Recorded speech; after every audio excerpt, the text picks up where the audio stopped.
Republican attorney generals to sue over student debt relief. Texas governor continues sending migrants to U.S. Capitol.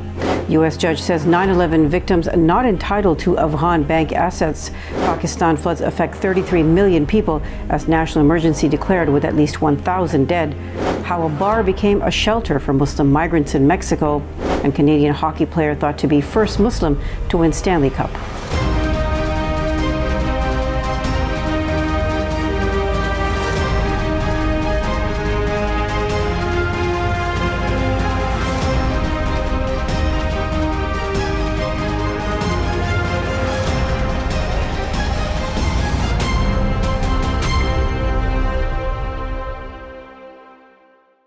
From Chicago studios, this is the Muslim News on Muslim Network TV. Assalamu alaikum, I'm Samana Siddiqui. Our top story tonight, Republican attorney generals and corporate advocacy groups are considering suing the Biden administration over its plan to cancel $10,000 in federal student loan debt. Their hope is the conservative-packed U.S. Supreme Court will strike down the executive action. A court ruling could halt much-needed relief to around 40 million people. The Job Creators Network is a dark money organization representing business groups and executives. It said it is weighing its legal options to block what it called the illegal student loan bailout. They call President Joe Biden's debt forgiveness plan executive overreach. Americans for Prosperity, founded by billionaire Charles Koch and his late brother David, said Biden's plan will push education costs even higher. A United States judge has recommended the victims of the September 11, 2001 attacks not be allowed to seize billions of dollars in assets belonging to Afghanistan's central bank. U.S. Magistrate Judge Sarah Netburn in Manhattan said Da Afghanistan Bank was immune from jurisdiction. She said seizures of the bank's assets would effectively acknowledge the Taliban as a legitimate government, which only the U.S. president can do. Governments and international institutions froze the country's central bank assets held abroad after the Taliban took over the country last year. The amount withheld totals about $10 billion, of which roughly $7 billion was held in the U.S. Western governments have refused to recognize the Taliban regime as Afghanistan's legitimate government. That means the frozen money remains in limbo. Local officials are condemning Texas Governor Greg Abbott for sending buses filled with migrants who illegally crossed the U.S.-Mexico border to the nation's capital. Andalu agency photographed dozens of migrants being offloaded in Washington, D.C. on Friday morning. Abbott has been accused of using migrants as a political weapon ahead of November's midterm elections. He has been busing thousands of migrants to Democratic-held jurisdictions, including New York City, since April, without a plan for their settlement. Many migrants are sleeping on the streets, including in city parks and parking lots near Union Station in Washington, D.C. For many migrants, D.C. is a midway point on their way to their final destination. Critics have said Abbott is using migrants to further antagonize U.S. President Joe Biden and Democrats in a ploy to win votes. On Wednesday, a group of Muslims on Pittsburgh's north side broke ground on a new worship space. It's the first time a mosque is being built from the ground up within Pittsburgh's city limits. The Light of the Age Mosque has about 100 members. They have been worshiping for 2 decades in a rented building near Allegheny General Hospital. They hope the new site will serve as a pillar for their neighborhood. A large portion of the mosque's funding comes from Anisa Kanbur, a local doctor and longtime supporter of Pittsburgh's Muslim community. Kanbur left behind $1.5 million to establish the building after her death. For the first time in 50 years, a U.S. spacecraft is preparing to launch to the moon. But Artemis 1's mission to the moon has been postponed due to an issue with an engine bleed in one of the rocket's 4 engines. The mission, including the Space Launch System rocket and Orion spacecraft, will lift off from NASA's Kennedy Space Center in Florida. There is no human crew aboard the spacecraft. It's the first step of the Artemis program, which aims to return humans to the moon and eventually land them on Mars. Floods in Pakistan affect 33 million people. Details after the break, so stay tuned, and we'll be right back after these messages.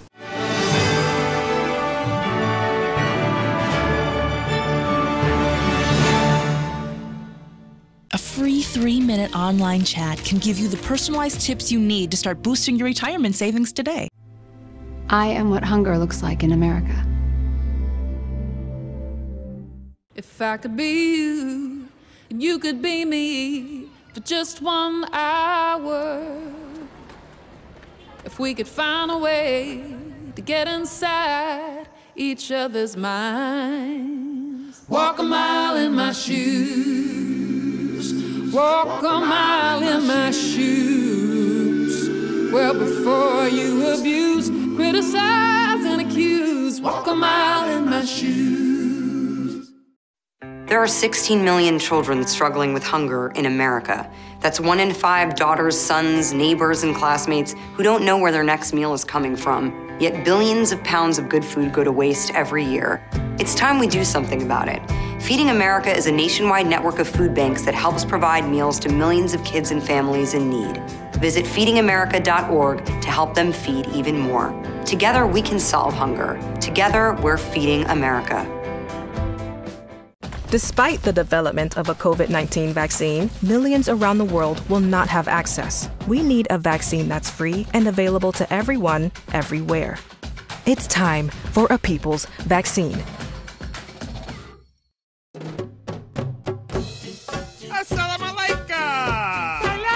Open up your eyes. Assalamu alaikum everyone, it's your brother Zain Bika from South Africa.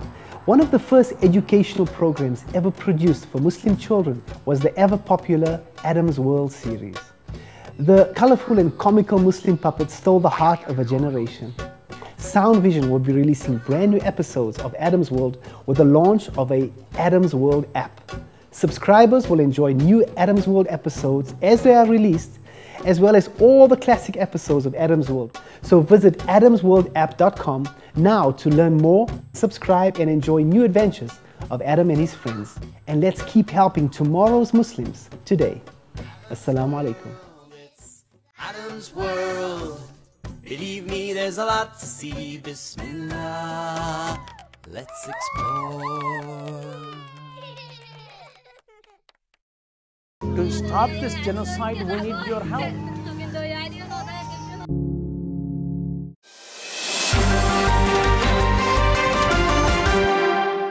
Welcome back.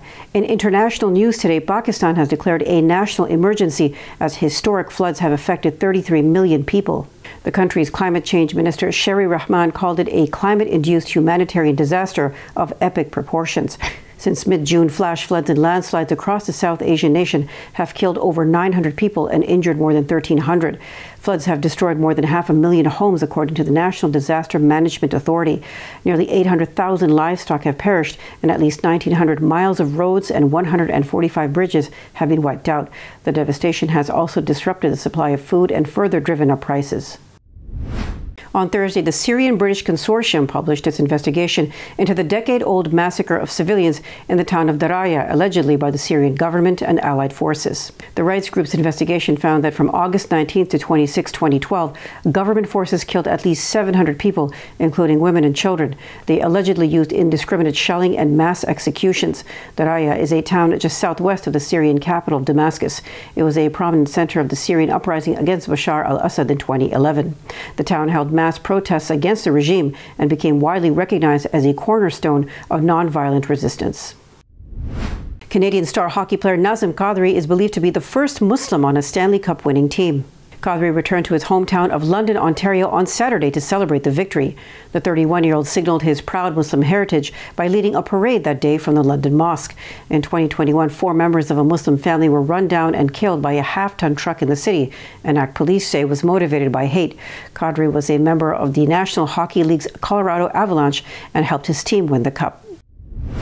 6 miles from the U.S.-Mexico border, Muslim migrants gather to pray in an oud-scented prayer space that once was a bar. It is situated within a 2-story, 8,000-square-foot refugee shelter with a minaret and a blue dome. It has become a beacon for Muslims arriving in the city from all over the world. Sonia Garcia, president of the Latina Muslim Foundation, which runs the shelter, said the space has been converted from haram to halal. The shelter provides legal assistance, medical care, language and Quran classes, among other services. It includes separate quarters for men and women lined with bunk beds. There is also a room to quarantine sick people. On Sunday, the head of the International Union for Muslim Scholars resigned amid uproar over his remarks on the disputed Western Sahara region, Anadolu agency reports. Ahmed Raisuni's comments sparked controversy earlier this month when he said Mauritania should be part of Morocco. He previously said Mauritania's existence is a mistake. Several Mauritanian groups criticized his comments and called for the scholar to apologize. The union said Raisuni's comments don't represent the views of the pan-Islamic body. The Western Sahara is a region along Africa's Atlantic coast with a population of about 600,000 residents, according to UN estimates. Spain colonized the region in the 19th century, and it was annexed in 1975 by Morocco.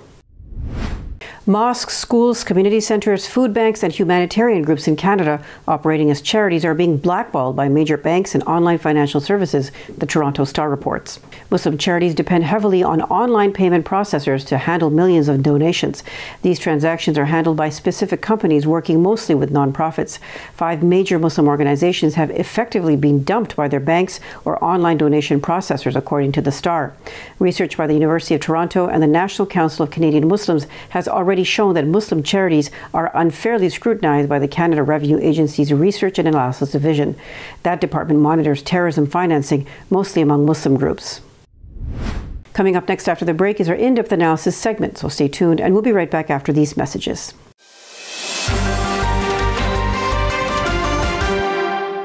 If I could be you, and you could be me for just 1 hour. Walk a mile in my shoes. Walk a mile in my shoes. I am what hunger looks like in America. There are 16 million children struggling with hunger in America. That's 1 in 5 daughters, sons, neighbors, and classmates who don't know where their next meal is coming from. Yet billions of pounds of good food go to waste every year. It's time we do something about it. Feeding America is a nationwide network of food banks that helps provide meals to millions of kids and families in need. Visit feedingamerica.org to help them feed even more.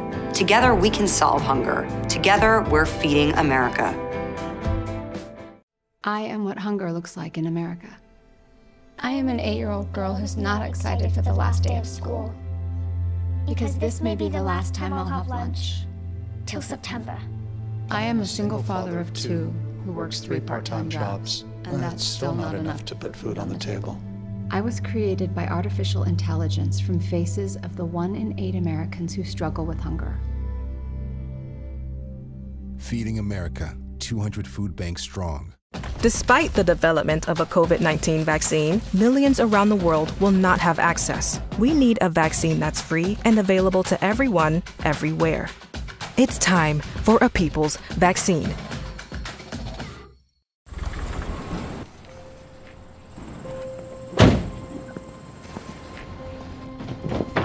Dad, they took over my bedroom. Come on, come on. Okay, Dad. 1, 2, 3.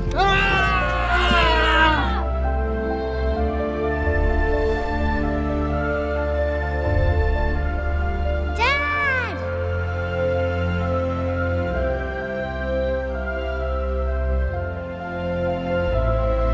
You saved me. Dad? Are you okay? I'm fine, dear.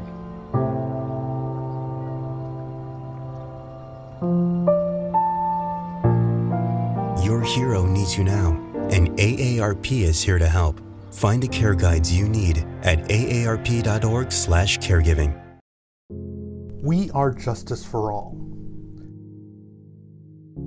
Headquartered in the heart of downtown Chicago, Justice for All is a global humanitarian initiative dedicated to raising awareness for human rights concerns impacting vulnerable minority groups. Our diverse team of staff and volunteers, led by Imam Malik Mujahid, work tirelessly to help Justice for All achieve their goals.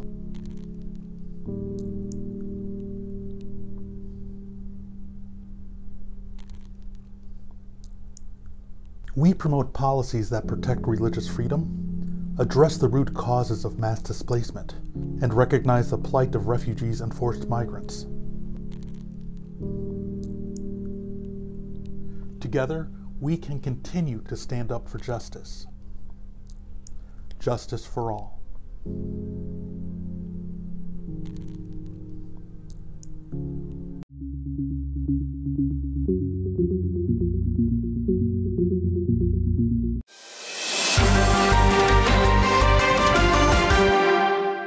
Welcome back. In the U.S., poor life ratings have reached a record high. To discuss the details of this recent study by Gallup, let's go to Imam Abdul Malik Mujahid. Over to you, Imam Mujahid. Thank you, Samana.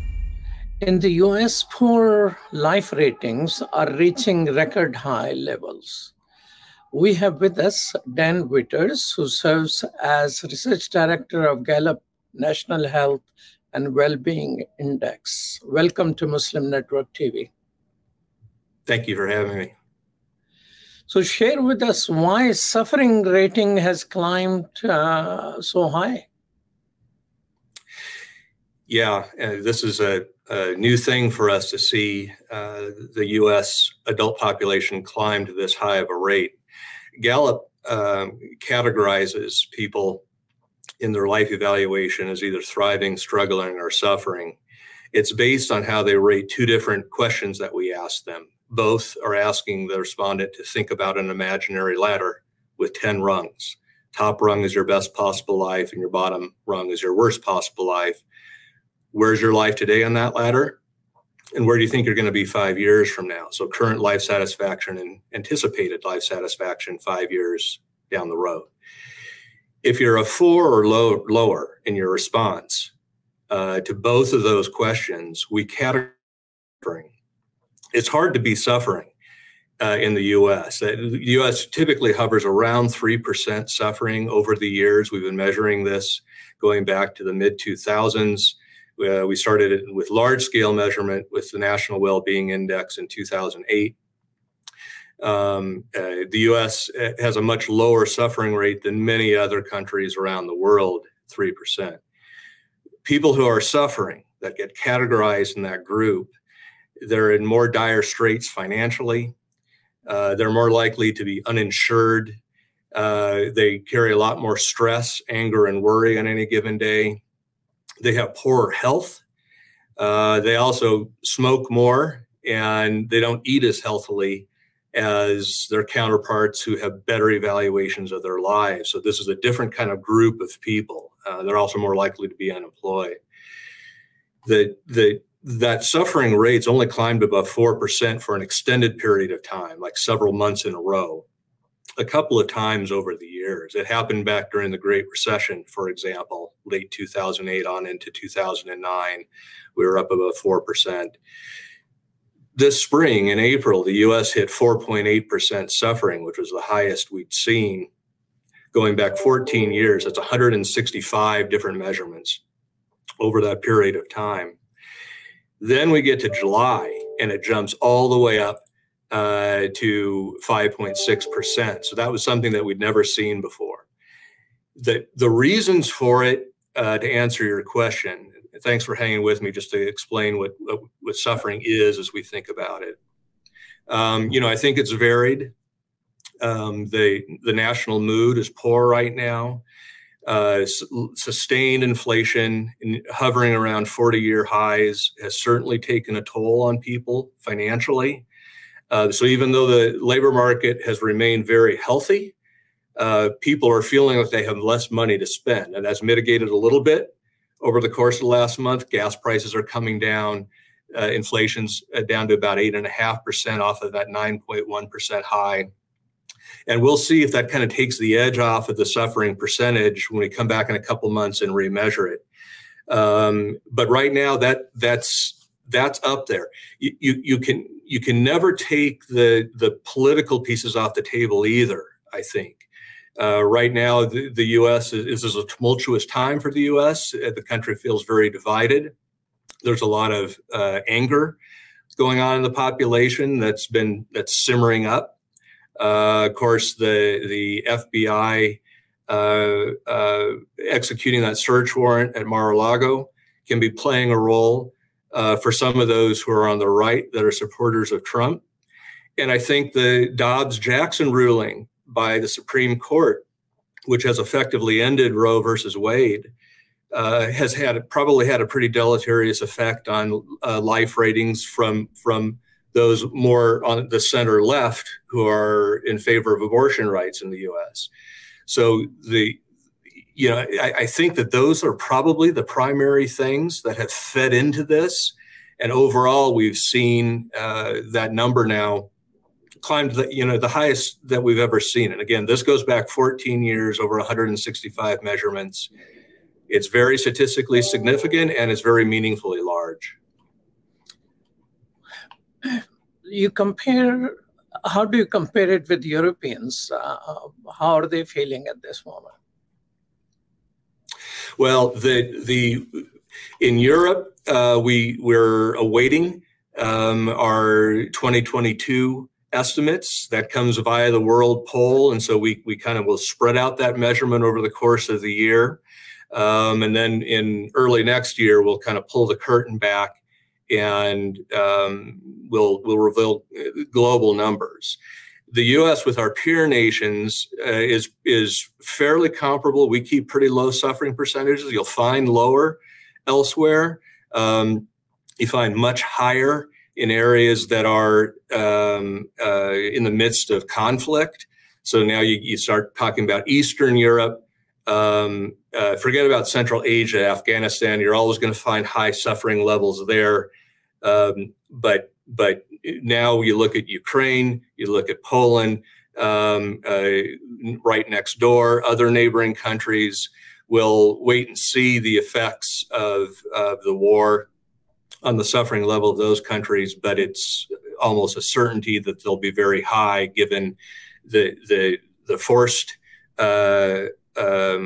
displacement of millions of people, and of course all the tragedy and destruction that's taken place as a result of the Russian invasion. Then do you also consider among those 160 different variables what people are suffering through, news as well as actual fires and floods and things like that? Our drought situation, are those things taken into consideration, climate change related?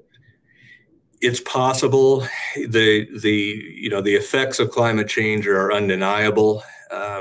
The droughts juxtaposed now with extraordinary flood events. Of course, the wildfires are unlike anything that we've seen, and these are all things that are taking place in various spots all around the world. The uptick that we've seen just since early in 2022, though, suggests that those kind of longer term effects are probably less likely to be the culprit of what we're seeing here. I think what we're seeing here are things that are more contemporaneous events that are really driving up these low life ratings. So I would guess that climate change is probably not a big factor as far as the overall population is concerned. Certainly for any given local population, whether you're escaping fires up in California or the historic floods in Kentucky, now brand new floods in Texas, Mississippi, and elsewhere along the South. Obviously, for those folks, the way they currently rate their lives is probably not so great as a function of what's just happened. Dan, I thought 2020 and 2021, where COVID was thriving much more, we lost 1 million people. People will be feeling far worse at that time. And 2022 is a relatively better situation.